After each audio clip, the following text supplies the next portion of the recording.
బొజ్జ గణపయ్య నీ బంటు నేనయ్యా ఉండ్రాళ్ల మీదికి దండు పంపు అంటూ వినాయక చవితి ఉత్సవాల్లో గణపతి పూజ చేసిన ప్రతి ఒక్కరూ కూడా గణపతికి ఎంతో ప్రీతికరంగా ఉండ్రాళ్ళు తయారు చేసి సమర్పిస్తూ ఉంటారు.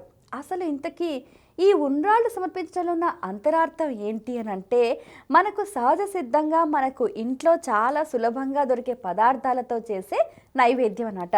బియ్యపు నూక, నీళ్ళు, ఇంత శనగపప్పు, ఉప్పు, నెయ్యి ఎంతో చక్కగా వీటన్నిటిని ఉడికించేసి వాటిని ఉండలుగా చేసి వాటినే ఉండ్రాళ్ళుగా గణపతికి నైవేద్యంగా సమర్పిస్తారు.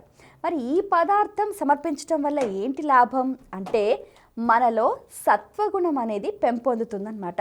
మనం తినే ఆహారమే మనం ఎప్పుడూ కూడా శుద్ధ సాత్విక శాకాహారమే తీసుకోవాలి. మన ఆరోగ్యం బాగుండాలి, తెలివితేటలు బాగా పెరగాలి అని అంటే, సమయానికి తగ్గట్టుగా నిర్ణయాలు తీసుకోవాలి అని అంటే మంచి ఆహారం తీసుకోవాలి. అందులో సాత్విక ఆహారం తీసుకుంటే మరీ మంచిది.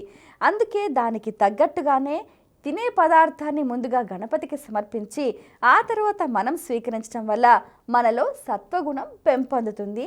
క్రమేపీ నిర్గుణత్వం అనేది లభించే అవకాశం ఉంటుంది. ఇంకా నార్త్ వాళ్ళు ఎక్కువగా ఏం చేస్తూ ఉంటారంటే మోదకాలు సమర్పిస్తూ ఉంటారనమాట. మనం చూస్తే కొన్ని ప్రాంతాలలో లడ్డూలు ప్రత్యేకంగా గణపతికి సమర్పిస్తూ ఉంటారు. అయితే ఈ లడ్డూ సమర్పణలో ఎన్నో అర్థాలు అంతరార్థాలు ఉన్నాయి. ఏదైనా ఒక తీపి పదార్థం పెద్దలు చెప్తూ ఉంటారు, తీయగా తిని తీయగా మాట్లాడు అని చెప్తూ ఉంటారు. ఏదైనా ఒక తీపి పదార్థం నోట్లో వేసుకోగానే మనకు ఒక రకమైన ఆనందము అనేది కలుగుతూ ఉంటుంది. అంటే తీపి పదార్థాలకు దానికి అధిపతి మనకు శుక్రగ్రహం అని చెప్తూ ఉంటారు. జీవితంలో ఎవరైనా కూడా ఒక భోగాల్ని అనుభవించాలి అని అంటే కూడా సుగంధ పరిమళ ద్రవ్యాలతో కూడిన తీపి పదార్థాన్ని దానం చేస్తే మంచిది అని చెప్తూ ఉంటారు. అలాగే మనం గమనిస్తే కూడా లడ్డూలో కూడా కొన్ని గ్రహాలు మన మీద విపరీతంగా ప్రభావాన్ని చూపిస్తూ ఉంటాయి. ఆ గ్రహశాంతికి తగ్గట్టుగా ఆయా పదార్థాలను ఉపయోగించి ఆ లడ్డూను తయారు చేయటం వల్ల కూడా గ్రహశాంతి కలిగి మనకు అన్ని వేళలా కూడా శుభాలు కలుగుతాయి అన్నది కూడా మరొక రకమైన మరో కోణంలో ఉన్న ప్రశస్తి అన్నమాట. ఈ విధంగా లడ్డూను మనం గణపతి చేతిలో పెట్టి పూజ చేసి దాని తర్వాత ప్రసాదంగా స్వీకరించడం వల్ల మనకు ఆనందము, ఆరోగ్యము, ఐశ్వర్యము, అలాగే ఇంకా రకరకాల లడ్డూలు కూడా సమర్పిస్తారండోయ్. మనం గమనిస్తే కూడా నువ్వులు బెల్లంతో కలిపి చేసిన లడ్డూలు, ఏదైనా కూడా ఒక పదార్థాన్ని సమర్పించాము అని అంటే ఆ పదార్థానికి సంబంధించిన గుణాలు మనలో పెంపొందుతాయి అన్నది అర్థం అన్నమాట. కొన్ని ప్రాంతాల్లో వాళ్ళు కొబ్బరి లడ్డూలు బాగా చేస్తూ ఉంటారు, కొబ్బరి బెల్లం వేసి లడ్డూలు.